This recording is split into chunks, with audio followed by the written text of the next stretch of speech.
أعوذ بالله من الشيطان الرجيم بسم الله الرحمن الرحيم قل ما كان عدوا لجبريل فإنه نزله على قلبك بإذن الله مصدقا لما بين يديه وهدى وبشرى للمؤمنين ما كان عدوا لله وملائكته ورسله وجبريل وميكال فإن الله عدو للكافرين صدق اللہ مولانا العظیم۔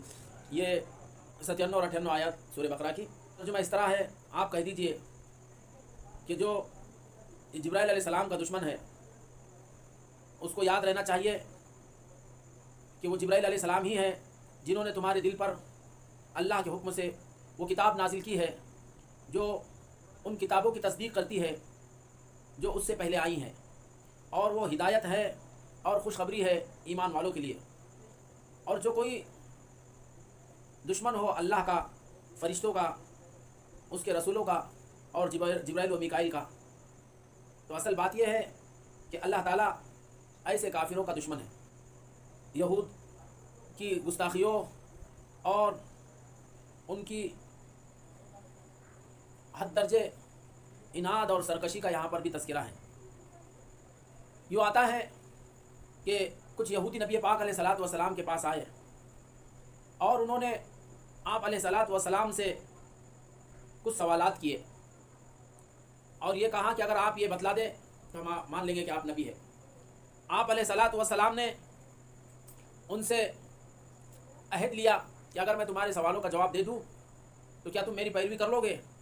انہوں نے اس پر عہد لیا کہ ہاں، اگر آپ ہمارے سوالات کے جوابات دے دیں تو اس پر ہم آپ کی اطاعت اور فرما برداری کر لیں گے۔ یہ عہد و پیمان ہوا۔ اس کے بعد انہوں نے اللہ کے نبی پاک صلی اللہ علیہ وسلم سے چند سوالات کیے۔ ان کا ایک سوال یہ تھا کہ نبی کی علامت کیا ہوتی ہے، نبی کی نشانی کیا ہوتی ہے؟ تو آپ علیہ الصلاۃ والسلام نے فرمایا کہ تنام عینہ ولا ینام قلبہ، کہ نبی کی علامت یہ ہوتی ہے کہ اس کی آنکھیں تو سوتی ہے لیکن دل جاگتا ہے۔ پھر کہا کہ مادر رحم میں کبھی لڑکا ہوتا ہے کبھی لڑکی ہوتی ہے، اور مشابہت کبھی ماں کی ہوتی ہے کبھی باپ کی ہوتی ہے۔ اس سلسلے میں انہوں نے سوال کیا۔ آپ علیہ الصلاۃ والسلام نے اس کا جواب اس طرح دیا کہ مرد کا جو پانی ہوتا ہے جس کو منی کہا جاتا ہے وہ سفید اور اس کے اندر گاڑھا پن ہوتا ہے، جبکہ عورت کی جو منی ہوتی ہے وہ رقیق، پتلی اور زرد ہوتی ہے۔ یہ ان دونوں کا ایک دوسرے سے ملاپ ہوتا ہے۔ پھر کہا کہ اگر مرد کی منی عورت کے منی پر غالب آ جائے تو لڑکا پیدا ہوتا ہے، اس کے بالمقابل اگر عورت کی منی اگر مرد کے منی پر غالب آ جائے تو لڑکی پیدا ہوتی ہے۔ اذا علی ماء الرجل ماء المرأة، اس طرح کے الفاظ ملتے ہیں حدیث میں۔ اور دوسری وجہ یہ بھی بتلائی کہ اذا سبق رحم میں پیش قدمی، اگر مرد کا پانی اگر اس میں پیش قدمی کر لیتا ہے تو لڑکا یا بچہ جو ہے باپ کے مشابہ ہوتا ہے۔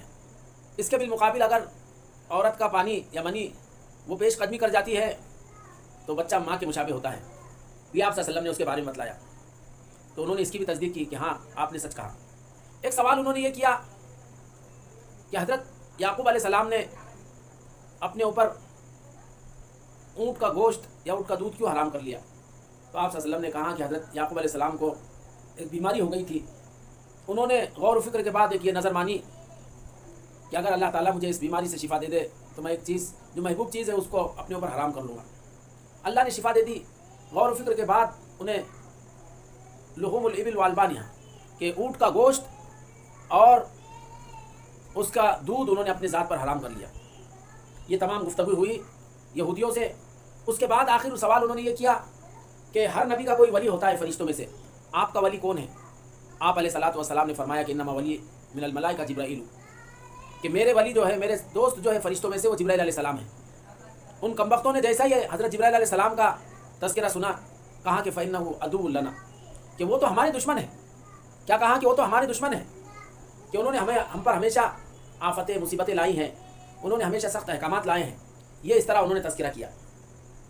الغرض اللہ کے نبی پاک صلی اللہ علیہ وسلم نے ان کے تمام سوالات کے جوابات دیے، لیکن انہوں نے آخر میں ہٹ دھرمی کر کے ناؤز باللہ حضرت جبرائیل علیہ السلام کو اپنا دشمن بتلایا اور کہا کہ اگر میکائیل علیہ السلام اگر آپ کے ولی ہوتے تو ہم آپ کی پیروی کر لیتے، لیکن چونکہ آپ کے ولی جو ہے جبرائیل علیہ السلام ہیں جو ہمارے دشمن ہیں، تو اس پر اللہ تعالیٰ نے یہاں پر یہ بات فرمائی کہ جو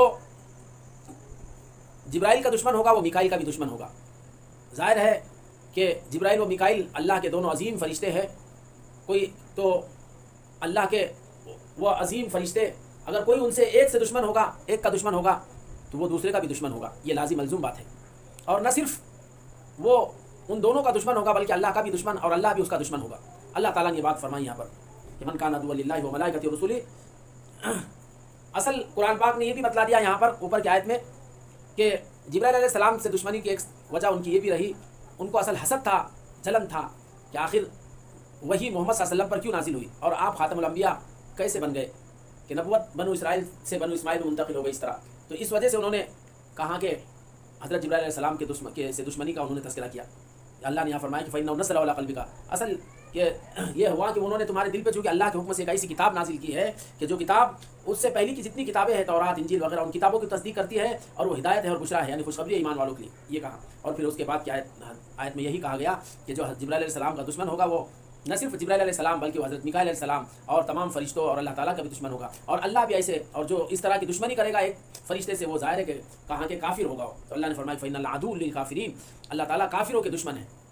تو اس طرح اندازہ لگائیے یہودیوں کی اس ہٹ دھرمی اور ان کی اس ضد کا کہ انسانوں سے ان کی دشمنی نکل کر فرشتوں تک کی دشمنی پہنچ گئی۔ انسان جب گرتا ہے یا انانیت پر آتا ہے، اس کے اندر جب گھمنڈ اور غرور آتا ہے تو پھر وہ انسان کہاں تک پہنچتا ہے، نعوذ باللہ نعوذ باللہ، کہ انسان انبیاء علیہ السلام ان سے نکل کر فرشتوں تک کو اپنا دشمن کا قرار دیتا ہے۔ لیکن ظاہر ہے کہ انسان یہ حقیر، اس کی حیثیت کیا، اس کی بساط کیا اور اس کی طاقت کیا جبرائیل علیہ السلام اور فرشتوں کے سامنے۔ بہرحال اس طرح اللہ تعالیٰ نے تذکرہ کیا۔ جبرائیل علیہ السلام اور میکائیل علیہ السلام یہ دو عظیم فرشتے ہیں۔ جبرائیل علیہ السلام جو ہے یہ وحی کے اور اللہ کے کلام کے لانے پر معمور رہے، یہ فرشتوں میں سب سے اونچے مرتبے والے فرشتے ہیں۔ اور دوسرے نمبر پر حضرت میکائیل علیہ السلام، وہ بارش کے برسانے، نباتات کے اگانے، وہ یا رزق کے عطا کرنے کے یہ پر معمور ہے۔ تو ایک روحانی مخلوق کے روحانی غذا کے پہنچانے پر معمور ہے، جبکہ دوسرے جو ہے ظاہری اور جسمانی غذا کے انتظامات پر معمور ہے۔ اس طرح یہ دو عظیم فرشتے ہیں۔ اللہ تعالی ہم سب کو ہر چیز کا احترام نصیب فرمائے، فرشتوں کی بھی عظمت ہمارے دل میں پیدا فرمائے، ان پر ایمان کو مضبوط کرے، اور ساتھ ہی ساتھ اللہ کے ہر حکم کی اطاعت فرما برداری کے اللہ ہمیں توفیق نصیب فرمائے۔ آمین۔ وآخر دعوانا الحمدللہ۔